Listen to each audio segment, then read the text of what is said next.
When I woke up, I found myself sunbathing in a vast estate spanning thousands of acres. It took me a while to realize what was happening.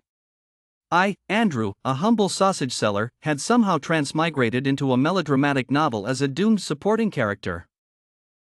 According to the book, I was in a business marriage with the female lead, Emily. I had been infatuated with her for over a decade, but she didn't love me. Her heart belonged to her true love. In my attempts to break them apart, I committed numerous misdeeds, ultimately meeting a tragic end by falling off a cliff. The thought sent shivers down my spine. The original character was merely a stepping stone for the protagonist's romance, a disposable pawn. If I wanted to survive, I couldn't follow the same path. Just as I was about to turn over and continue sunbathing, my phone rang. It was Emily. The moment I answered, she angrily demanded, Andrew, get over here right now. I remembered. Yesterday, Emily had asked for a divorce, and I had refused. In a fit of rage, I even had her true love, Michael, kidnapped. Fortunately, Emily arrived with her bodyguard, James, just in time, and Michael only suffered minor injuries. Now, she was coming to settle the score. I hung up the phone, panic setting in. I had hurt Emily's beloved, she would surely come after me. I needed to escape. Quickly getting up, I headed back to the house. The estate was so large that by the time I reached the living room, I was drenched in sweat. Emily and I slept in separate rooms. She never allowed me into her room, but I knew where she kept her valuable jewelry. As the adopted son of the family, I wasn't given any significant assets, and my bank account was nearly empty. I needed to gather some money before making my escape. I picked up a sapphire necklace, which looked incredibly valuable. A few pieces like this would ensure I lived comfortably for the rest of my life. As I continued searching, I stumbled upon a sketchbook. Opening it, I found it was a birthday gift from Andrew to Emily, filled with drawings of her from her teenage years, each dated and well preserved. It was clear that the original Andrew was deeply in love with Emily, but his feelings were worthless to her. I remembered a scene from the book where Andrew, before his death, begged Emily to look at him one last time, but she didn't even spare him a glance, her heart entirely with Michael. The original Andrew was a fool. Putting the sketchbook back, I resumed my search for jewelry. Just as I was leaving the room with the necklace, I saw two bodyguards approaching. It was over. I couldn't escape now. Half an hour later, the bodyguards brought me into a private room where Emily was seated. Her exquisite face, fair skin, and noble aura left me stunned. No wonder the original Andrew was head over heels for her, she was indeed stunning. Michael sat beside Emily, embodying the typical tragic yet handsome love interest that made the female lead weak in the knees. The room was filled with other wealthy second-generation heirs, all looking at me with schadenfreude. Andrew, kneel and apologize to Michael.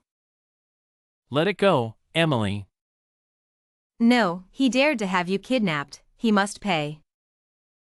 I knew she wouldn't let it go without humiliating me to avenge Michael. A wise man knows when to yield. Survival was paramount.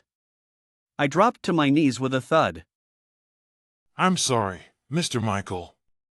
I shouldn't have had you kidnapped. Emily and everyone else in the room were taken aback. Should I kowtow? Without waiting for Emily's response, I quickly kowtowed several times. Enough. Emily said, throwing a divorce agreement at me and threatening.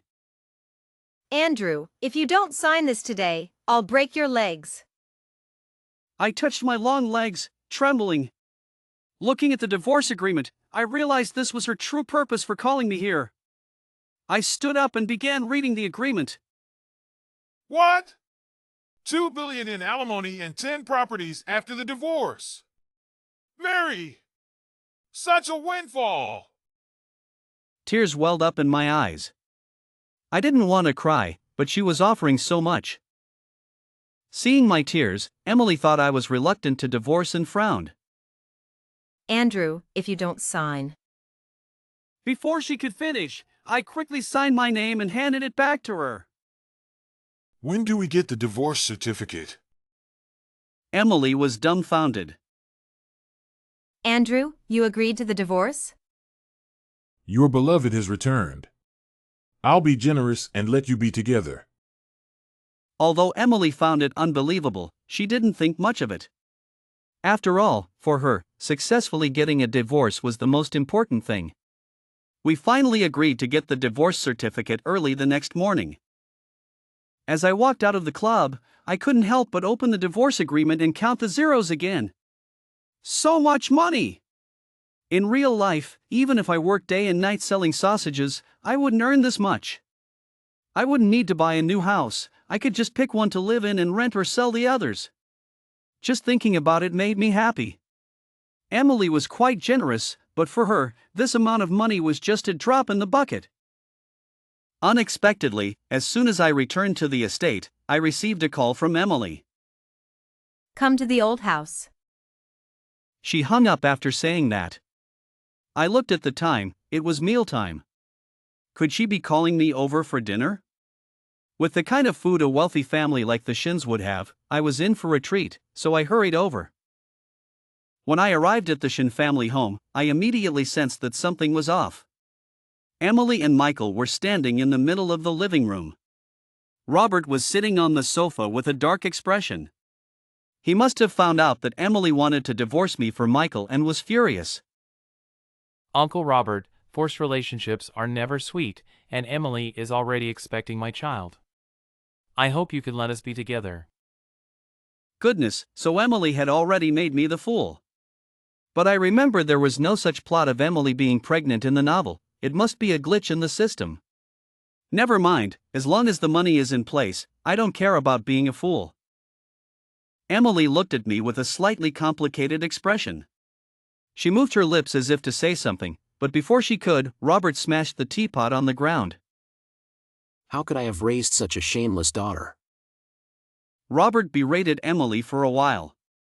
I stood quietly to the side, not saying anything. I didn't love Emily, so I didn't feel particularly hurt. But as a man, I was a bit annoyed. Emily had shown no respect for the original protagonist. But thinking about the $200 million in alimony, my mood improved. After scolding Emily, Robert ordered the servants to throw Michael out. Although he was unhappy with Emily's disgraceful actions, he had no choice but to agree to our divorce. Perhaps feeling guilty towards me, he gave me several jade antiques. Thank you, Dad. The next morning, Emily and I went to the office to handle the divorce procedures. As soon as we got out of the car, we saw Michael standing at the entrance. He was really persistent. Moreover, Michael's demeanor seemed different from yesterday. He looked at me with a sense of superiority, probably thinking that with Emily now carrying his child, he had one. I'm not the fool, Andrew. I won't compete with him for Emily. Besides, I don't want to be a lovesick fool. All I want now is to get the divorce, receive the huge alimony, and live a carefree life. There weren't many people at the office today, so it was soon our turn. 10 minutes later, Emily and I walked out, looking dejected. Emily, did you get the divorce certificate? No. How could that be? Did Andrew change his mind and refuse to divorce? I rolled my eyes at Michael. You haven't been divorced, have you? There's a cooling off period now. We have to wait 30 days before we can proceed. I had just learned about the cooling off period for divorces myself. Such a hassle. Because I was feeling down, I didn't notice Michael's slightly evasive gaze. Of course, I've never been divorced. I was speechless. Why so loud? It's not like I care if he's been divorced or not. Andrew, I'm warning you, you better come and finalize the procedures honestly when the time comes. Don't even think about backing out. Fine, whoever doesn't get divorced is a fool. Hearing this, Emily's face turned green with anger. I couldn't care less whether her face was green or red and walked away briskly. To ensure that nothing would interfere with the divorce and my alimony, I made sure to show up in front of Emily every day, making her dislike me even more, and seeing if I could get anything else out of it. After all, I had suffered a lot for love over the years while pursuing her. Now, it's only fair to ask for more material compensation. Money, of course, the more, the better. Get lost. I looked at the black card in my hand, unable to suppress the smile on my lips. All right, I'm leaving. Unable to get the divorce certificate immediately left me frustrated, so I decided to treat myself. I went to a car dealership and bought a Rolls-Royce Cullinan. I used Emily's card. Although Emily was undoubtedly a heartbreaker, she had never been stingy with money, which was one of her few redeeming qualities. As I drove the luxury car around, heads turned 100%. After all, a luxury car with a handsome guy, who wouldn't be dazzled? Next, I went to the hospital for a full-body checkup. I wanted to ensure that I wouldn't end up with money but no life to enjoy it. Andrew. I looked up. The woman standing in front of me was Jessica, who had been childhood friends with the original Andrew and had a long-time crush on him. Unfortunately, Andrew never liked her and was fixated on Emily. Because of this, Jessica and Emily never got along. After I married Emily, Jessica rarely contacted me. I shook my head. Ignoring such a pure and lovely girl, the original Andrew must have had a screw loose. Are you feeling unwell? No, I just came for a routine checkup. What about you? I came to get heart medication for my dad. I heard you're divorcing Emily? Yeah, she's expecting Michael's child. Why stay married? Jessica was initially shocked, then looked at me with suspicion. Andrew, you seem different. You used to be so obsessed with Emily. To avoid her noticing anything unusual, I coughed lightly and said, Chasing her for so many years without any response, I'm tired. She can love whoever she wants. I'm so handsome and rich, finding a wife won't be a problem. Jessica kept staring at me, trying to figure something out. To ease my guilt, I laughed awkwardly. Well, I have something to do, so I'll go first. I'll treat you to a meal another day. This girl was too sharp. I was afraid she'd notice something, so I quickly left. With 28 days left in the cooling-off period, I spent my days eating, drinking, shopping, and packing. I took as much as I could, knowing I could sell it later. As soon as the cooling-off period ended, I immediately reminded Emily to get the certificate. Andrew, why do I feel like you're more eager to divorce than I am? I'm just thinking of you. If we don't hurry, whose name will the child be under when it's born? It can't be mine. Emily was silent for a few seconds, then looked at me and said, Andrew. All right, no need to say anything more. The child can't be under my name. I don't want to be an unwitting father. Emily's face turned a bit ugly. We went to the parking lot, and just as we were about to get in the car, Emily's phone rang. Whatever the other person said made her face turn very unpleasant. After hanging up, she grabbed me, her face tense. Michael is missing. Did you do something? Where did you take him? Michael is missing? I quickly shook my head and denied. It's not me. Impossible. It must be you who doesn't want to divorce, so you hid Michael.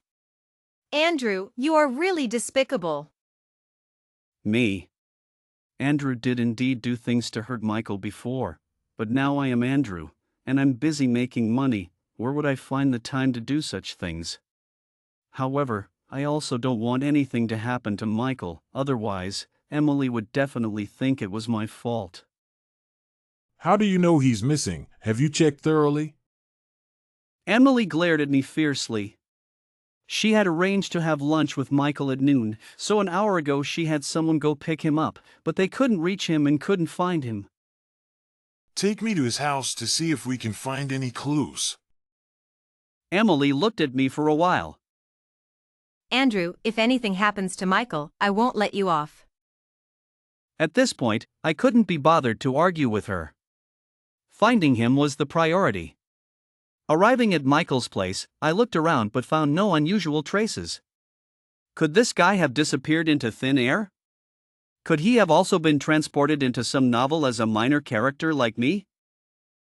Andrew, if you dare to play any tricks. Suddenly, I seemed to hear something. Before she could finish her sentence, I rushed into the bathroom. As soon as I opened the door, I saw Michael sitting next to the toilet, sleeping like a log, with a strong smell of alcohol on him. Michael, wake up. Emily, why are you here? We arranged to have lunch together at noon. Did you forget? I forgot. I had a gathering with friends last night and drank too much. Didn't you check the bathroom? James lowered his head. We didn't expect Mr. Michael to be in the bathroom. Indeed, who would have thought he would be sleeping next to the toilet? What a peculiar habit. A bunch of useless people. I say, dear ex-wife, could you please check thoroughly next time before accusing me? I had been tense for a long time, only to find out it was a false alarm. Now it was my turn to be annoyed. If it weren't for you having me kidnapped last time, Emily wouldn't have suspected you. Fine, but if you want to sleep next to the toilet next time, remember to give a heads up. I couldn't be bothered with this scumbag, so I turned to Emily. Let's go get the certificate. Don't delay my alimony. The Civil Affairs Bureau was quite busy today, and we had to wait in line for a long time before it was our turn. Fortunately, we finally got the divorce certificate. The money and properties were also in hand. I'm happy. From now on, I will live a luxurious life and reach the pinnacle of life.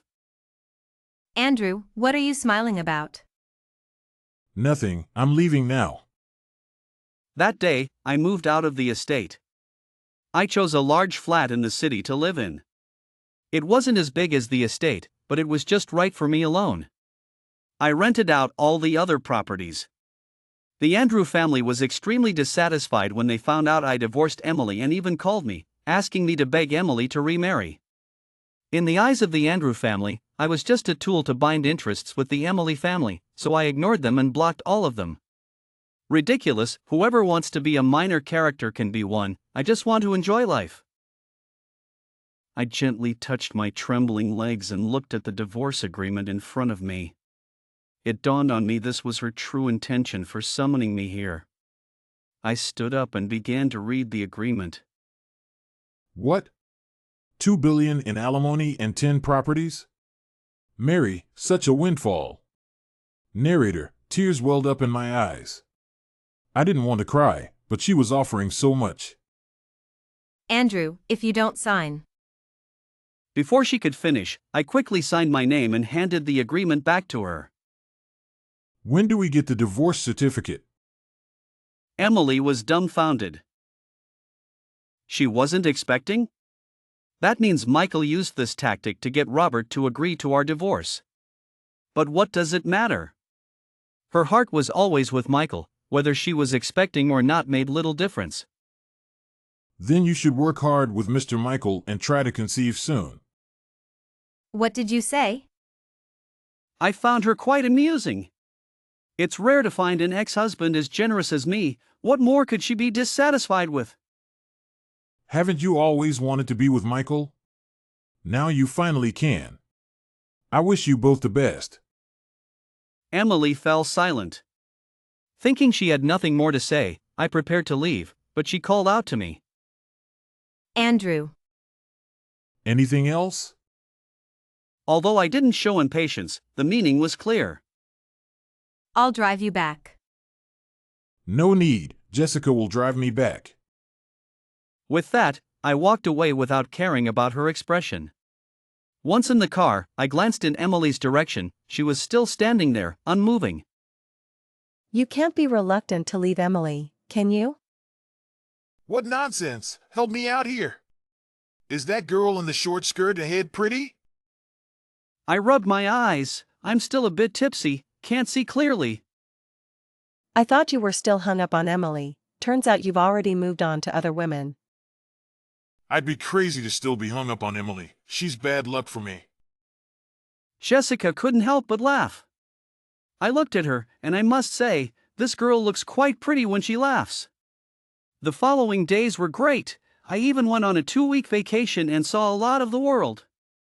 Now I understand why so many people want to be rich. The leisurely life is incredibly comfortable. When I returned, Jessica came to my house. She brought some news. Michael had married a wealthy woman abroad, but after she found a younger, more handsome man, she dumped him. He only returned to find Emily after his divorce. No wonder he was so agitated when the topic of divorce came up last time. Emily was furious when she found out Michael had deceived her. They had a big fight, and she accidentally fell down the stairs and got injured. If you want to reconcile with her, now's your chance to show some care. She's in the hospital. Jessica thought I might still have feelings for Emily because she had seen me love her wholeheartedly for over 10 years. Are you kidding? I want to live a long life. Suddenly, my phone on the table rang.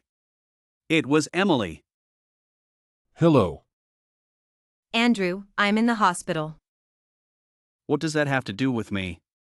I'm not your mother. But I still said. Oh, take care and get well soon. Andrew, won't you come see me? Only then did I remember.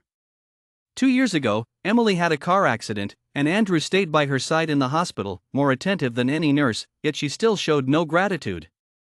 Now she's calling me, probably wanting me to go take care of her in the hospital. Dream on. After hanging up the phone, Andrew noticed Jessica had been watching him. Didn't you say you were going to treat me to a meal? Andrew had said it casually but didn't expect her to remember it so clearly. Then I'll go buy some groceries, and we can eat at home. Can you cook? What's so difficult about that? Wait here, I'll go buy some groceries and make a feast for you. Mainly to save money. If they went out to eat, it would cost a fortune. 2 hours later, seeing the sumptuous dishes on the table, Jessica gave Andrew a thumbs up. Not bad. Your cooking skills are on par with a chef's. Jessica picked up her chopsticks and started eating, praising Andrew while eating. As a pampered young lady used to gourmet food, she was full of compliments for his homemade dishes.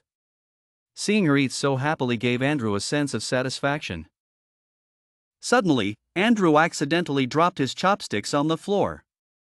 Both reached out to pick them up at the same time, and when their fingers touched, they both froze. Jessica's face turned red instantly, clearly feeling shy. She tried to pull her hand back, but Andrew grabbed it. Jessica. She looked at him suddenly. To be honest, his heart was racing, especially with her staring at him like that. Compared to Emily's aloof and unapproachable demeanor, he preferred Jessica. She appeared willful and proud on the outside but was actually very gentle. In reality, he was just a single guy with no experience in love. He held his breath, leaned in, and kissed her cheek. You. Before she could finish her sentence, the doorbell rang. Andrew went to open the door. To his surprise, it was Emily standing outside. She had lost a lot of weight, her face looked haggard, and her head was bandaged, giving her a frail and pitiful appearance. Was it really necessary to make herself look so miserable just because of a breakup? I didn't realize she was such a hopeless romantic. I read that album and realized how much you loved me. I'm sorry, Andrew, I was wrong. Can you forgive me? Andrew did love Emily, as evidenced by those drawings. Seeing him remain silent, she started crying. Andrew, I regret it. I shouldn't have divorced you. I've missed you so much during this time. Can you come back to me? If the old Andrew saw Emily crying with red eyes, he would have felt heartbroken. But he wasn't the old Andrew. Tears or no tears, it didn't matter to him. Emily, there's no turning back. It's impossible for us now. I don't believe it. I know. Before she could finish her sentence, Jessica walked over. Jessica came to Andrew's side and hugged his waist. Andrew, the sweet and sour ribs you made are delicious. I'm glad you like them. You're so rude. Ms. Emily is a guest, aren't you going to invite her in? Emily's face turned pale, and she gave Andrew a pitiful look before turning and running away. Andrew watched Emily's departing figure, surprised that even the heroine would have such a day. Truly, what goes around comes around. Jessica pinched Andrew's waist and said angrily, "What's with that expression? You just kissed me. Are you trying to back out?" Andrew came to his senses and patted her head. What are you thinking? I'm afraid you won't want me. Jessica's face turned bright red, and the next second she threw herself into his arms. Andrew reached out and held her tightly. After confirming their relationship, Jessica took Andrew home to meet her parents. Knowing that Stephen had a heart condition, Andrew bought some health supplements for him. Stephen and Linda liked Andrew a lot and didn't mind that he had been married before. They even asked when they planned to get married since Jessica wasn't getting any younger. Next month. Stephen and Linda couldn't stop smiling and kept saying how good that was. After chatting for a while, they went upstairs. You told my parents we're getting married next month, She stopped mid-sentence, staring at the diamond ring on Andrew's hand. Andrew had bought the ring before coming to Jessica's house because he didn't want to miss out on her and wanted to get married soon. Jessica, will you marry me? The diamond ring was 10 carats and very shiny. Andrew was a bit frugal, but he wouldn't skimp on getting married. Jessica was moved to tears. Andrew smiled and wiped her tears away. What are you wiping my tears for? Hurry up and put the ring on me. Andrew laughed. She was afraid he would change his mind and run away. He put the ring on her finger. Jessica excitedly hugged him. With the wedding next month, time was tight, and Andrew had to prepare for it quickly. The next morning, he accompanied Jessica to a bridal shop to try on wedding dresses. After choosing a dress, Jessica went to change, and Andrew sat on the sofa waiting. Suddenly, he felt a gaze on him and looked up. Emily was staring at him. Are you really going to marry Jessica? Yes, the date is set. Emily looked sad. Can you not marry her? Emily, you don't love me. You're just feeling possessive because you see me with someone else. If she hadn't found out Michael deceived her, she wouldn't have thought of Andrew at all. No, I always thought I loved Michael, but after the divorce, I realized I regretted it. I can't let you go. I love you. Andrew didn't want Jessica to come out and see Emily ruining the good mood, so he said directly, Even if you regret it, it has nothing to do with me. Emily, I only want to be with Jessica now. Emily's tears fell. Look, I don't feel anything seeing you cry. Don't you understand? I don't love you anymore. Emily's body stiffened. She bit her lip and silently turned to leave.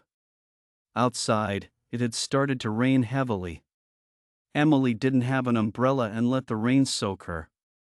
She looked utterly dejected and miserable.